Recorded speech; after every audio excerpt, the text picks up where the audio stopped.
How felicitous that Matthew's day of scheduled reading came on that particular one, which gave full scope to your marvelous abilities. Thank you very much. So often when people start reading that particular reading and a few others, they fail to appreciate what a great sense of humor Master had. Swamiji said that when they were with Master, he would just tell jokes and he would laugh. He said, and sometimes he would tell humorous stories, but his Bengali accent was so thick, and he would begin to enjoy his story and he would start laughing. Swamiji said it was sometimes impossible to tell what he was even talking about. But he was so, in such a gay spirit himself that everyone would just be laughing and laughing and wouldn't even know why. It would just be his way of sharing his vibrations. Sometimes when I've heard Swami speak, and also when we've heard the recordings of Master, with Master's voice, sometimes it isn't that easy to understand because the quality of the recordings were not that great. He died in 1952 when recordings were just started, and of course he did have the thick accent. But you just, after a while, even if you can't grasp it intellectually, you just sort of feel this rhythm of the sound of his voice. Sometimes when I've heard Swami speak, it's more clear because he's right there in front of us. You sort of feel him just pouring out energy. One time in particular, I remember he was speaking with, Swamiji was, with a tremendous amount of dynamic energy, and he speaks perfect English with a wonderful accent. But it was like the energy was coming out of him first, and then as it emerged, he would find words to paste onto it so that we could receive it. You know, so much of what happens in this world is not at all what it seems. We go about our business, living our lives, and we often don't know until much later what were the significant events even, or definitely why things happened. Those who have either have the spiritual understanding to be able to inform us, or individuals these days who cross over to the other side, so to speak, out of the human body, but then are called back into it so that their death experience becomes called a near-death experience, or they go halfway to death but come back again. They'll so often tell us that what we thought was important, all the things that we were concentrating on, were not really the issues that in the greater scheme of things, once this body is gone, once these temporary circumstances have changed, they're not what really matter. Isn't it so, even with the little bit of history that we know? Nowadays, sometimes you hear interviews or you see they've made television documentaries of some of these men who had to go through World War II as soldiers, and the intensity of the experiences that they had, and in certain of those battles when they were in the winter in the European forests and they didn't know what would ever come of it. And those men share a bond even as they grow more and more elderly. And then you see these groups of very elderly men whose physical strength is now gone, and whose endurance, you don't really see how they could have endured it. But back in the memory of their lives are these powerful moments, and it becomes even difficult at that time to tell whether it was a time of suffering or a time of triumph. At the time, it would be defined as a time of almost unendurable suffering. You hear them sometimes describe what they went through, and from our warm comfort, we can't imagine being in those circumstances. And yet, there is a quality of heroic transcendence that causes many other young men to want to go to war, doesn't it? Because of that, somehow that sense that in that unique circumstance, I can test my mettle and find out who I really am. If that's not your particular calling, you may find that almost incomprehensible. But it's the inner drive that's moving us all to fulfill that humorous conversation where we can say, how can there be humility when there is not even a sense of self? There's so often a misunderstanding on the spiritual path that, you get on the spiritual path and then you have to give up your attachments, you have to give up your desires, and God takes this away and God takes that away from you. When you take Kriya, boy, then all hell will break loose, people will say.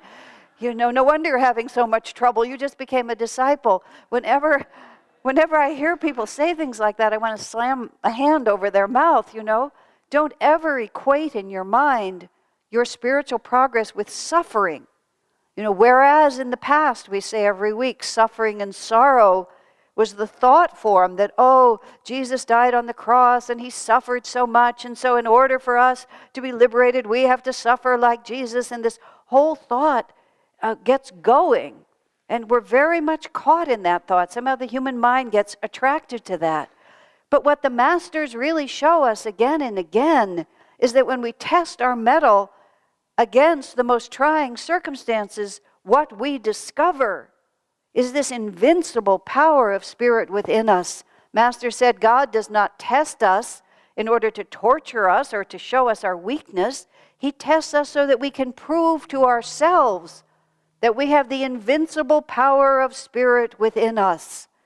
And of course, that if we're going to rise to that level of awareness, we're not going to get there by having everything all be so nice for us. Just this morning, Marilyn and I were coming in from the car, and both of us are very fortunate in our husbands, and there was all this stuff to carry in, and Marilyn and I just started strolling, and David was all loaded like a Sherpa behind us. And we both said, oh, can we help you like this? And Marilyn said so perfectly, I loved her word, we're so pampered. It was such a sweet word that we're pampered. We have these lovely husbands who take wonderful care of us, and we're pampered at times. So I started sort of thinking about that word. That's the name of a diaper, isn't it? You sort of take a little baby and you put a little pamper on them. We have this thought in our hearts. It's a sweet thing in a human way when friends take care of each other. It's not as if we learn because we're punished by the people we love. Once when I was still working in a more direct role in our school, and I often had to work with the parents, there's such a mindset in our country about education that if the children aren't suffering, they can't possibly be learning.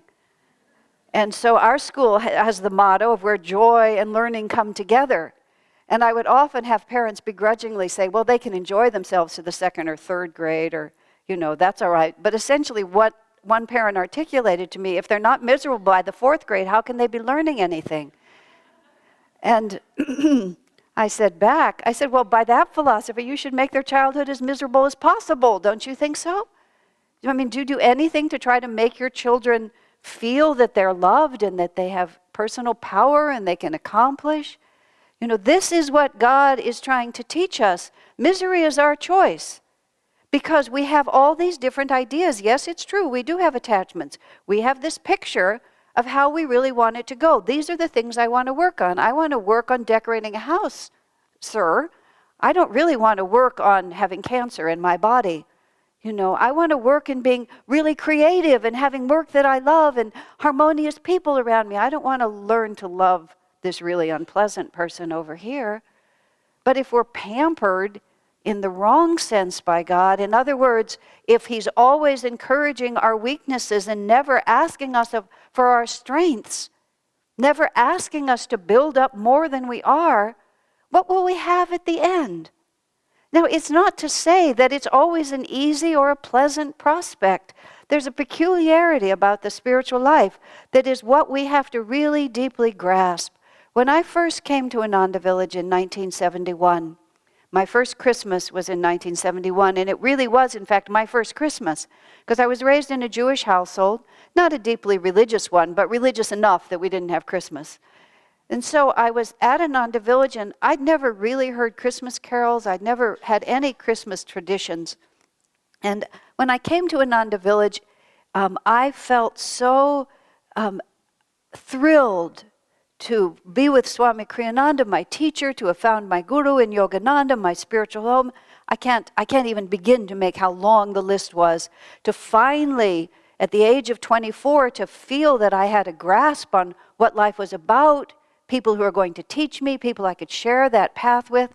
At the same time, it was such a revolution in my life that on a personal level, everything began to come to pieces. And I was working, I ended up in charge of the kitchen that very first year, and that was the first year that Swami really started a lot of the Christmas traditions, making a big banquet, having a Christmas Eve party, and various things. The community was solid enough to do that, and I was cooking a lot of that food and He taught me to make Indian food and Indian desserts that year. And I remember Christmas Eve night, the entire community fit into this very small dome, which I guess has been torn down now, but it was just a relatively small dome. The community was about 30 people, maybe 40. And we were in this little domed dining room, and there was no electricity, so the lights were gas lights up against the wall. So it was very, the lighting was very artistic, actually, not electric, just lots of shadows. There was a woman named Kalyani who's still with us, who has a beautiful soprano singing voice. We had a big harmonium with foot pedals, so she could play it like an organ, and she played it with both hands. And Swamiji sat next to her, and she played the organ, and they sang Christmas carols together. And he has a beautiful voice, she has a beautiful voice. They were both musically trained, and they just went, oh. And everyone else in the room with this sort of half light, and I'm hearing these songs and feeling this energy like I'd never felt in my life. It was like I really felt I had died and gone to heaven. It was snowing even, just to make it more so. For years and years, I cherished that memory of my first Christmas at Ananda, and I would tell people, it doesn't matter if your parents disown you. It doesn't matter if your name is Rockefeller and they disown you. Do not go anywhere else for Christmas. Stay here, experience Christmas here. And then about 7 years later, this image flashed in my mind of me that first Christmas, and there was this big oil heater with about 2 feet behind it. And I was there with all these paper towels because small Kleenex were not enough. And I actually watched that whole scene from behind, virtually behind the heater, sobbing into the tissues. And it wasn't tears of joy. It was just everything unexpected had happened to me. I just didn't know what I was going to do. I didn't know how it was going to go forward. Everything I'd expected had fallen apart. So I had this perfect vision of them singing, and I was receiving it, but I was back in the corner because I was crying so much, wiping my eyes, very dramatic, like this. But the oddest thing, it was so odd, I just forgot that. I just completely forgot that by any human standard, I had the most miserable Christmas of my life. My first Christmas was an absolute emotional nightmare. But I didn't even remember. Isn't that weird?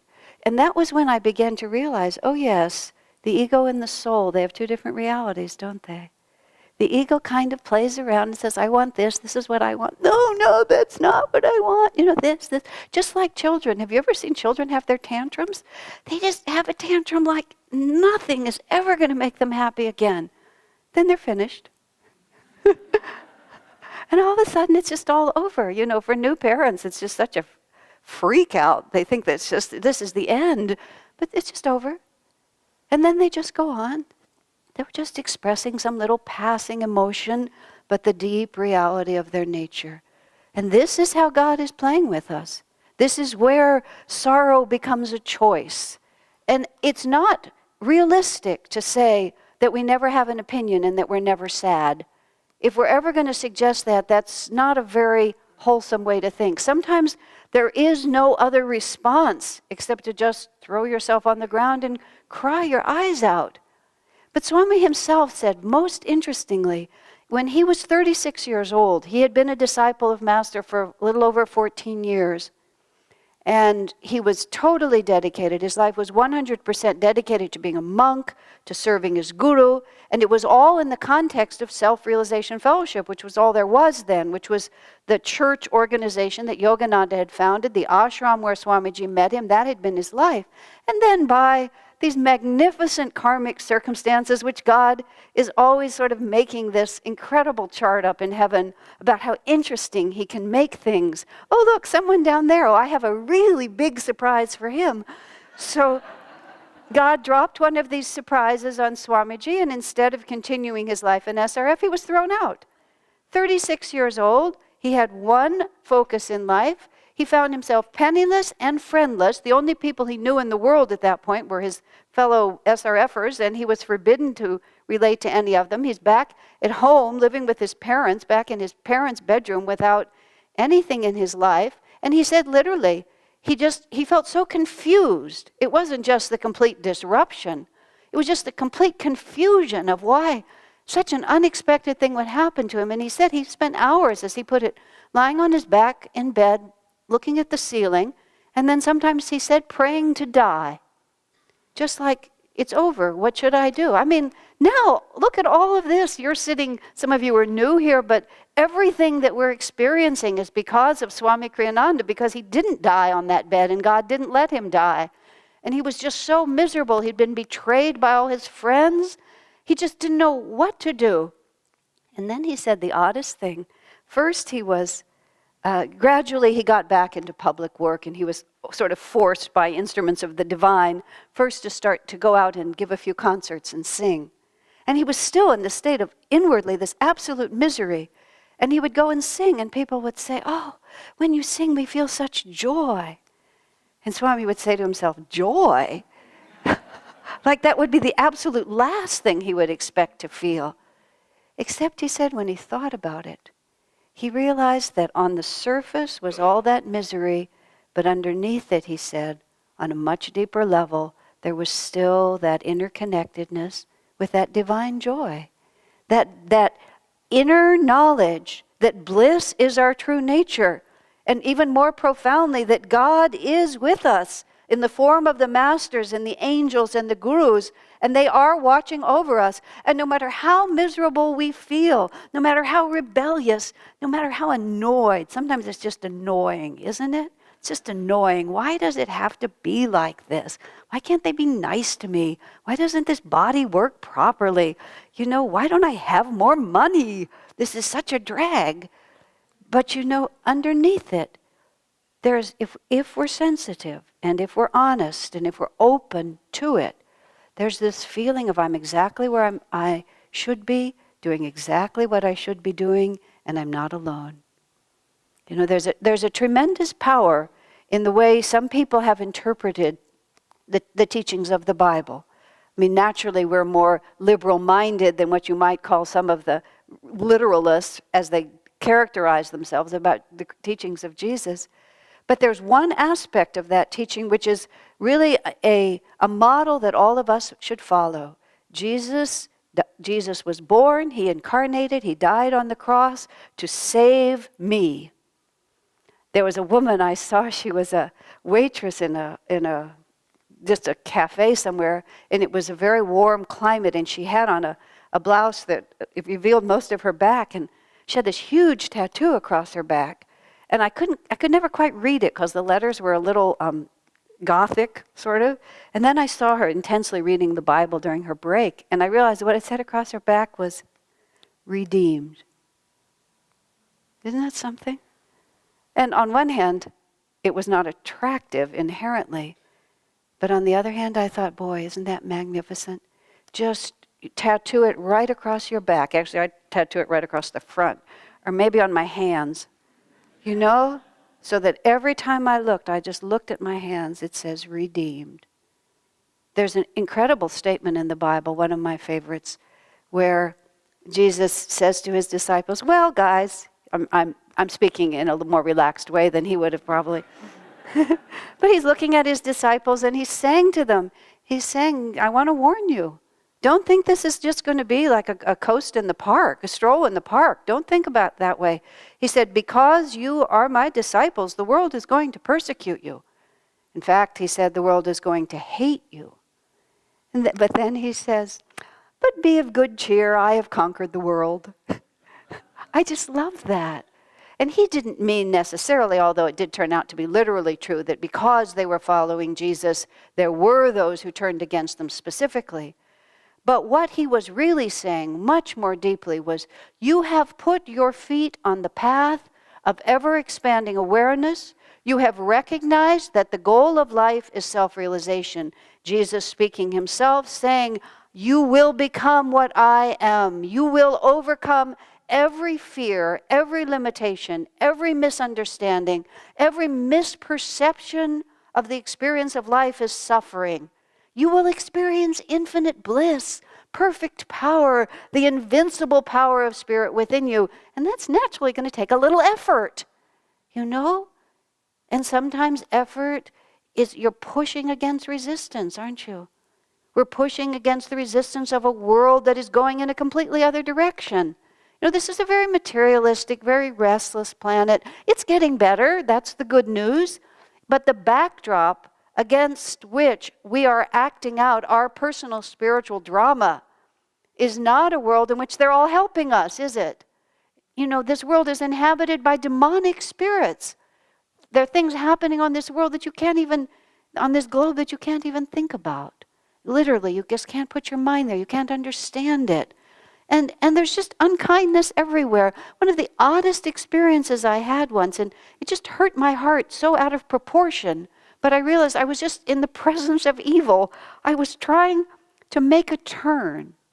And I was following another car. In fact, Swamiji was in front. David was driving Swamiji. We were coming back from somewhere. I wasn't quite sure how to get there. They stopped at a stop sign. They turned right, and I tried to scoot through to follow him. This man in a great big truck, way off the ground, saw that I was trying to follow, and he just turned his wheel so that I couldn't.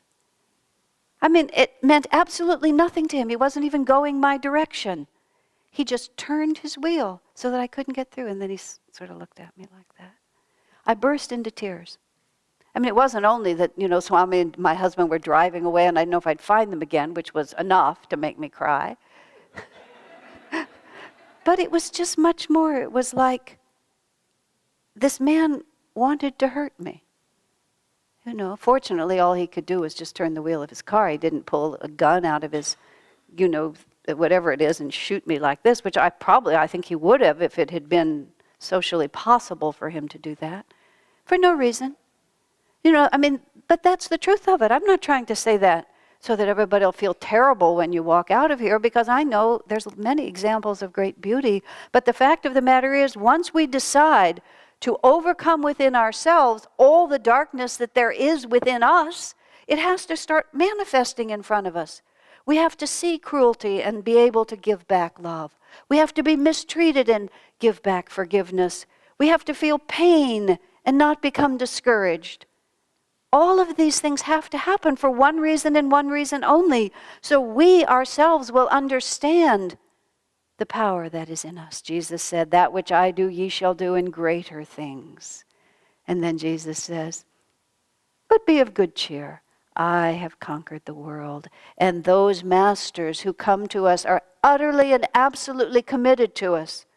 They will spare no effort. Yogananda said in his prayer, he said, "I will come back 1,000,000,000,000 times if necessary, on bleeding feet," he said, "as long as one stray brother is left behind." Contemplate that. That these masters will not rest until we have become as they are.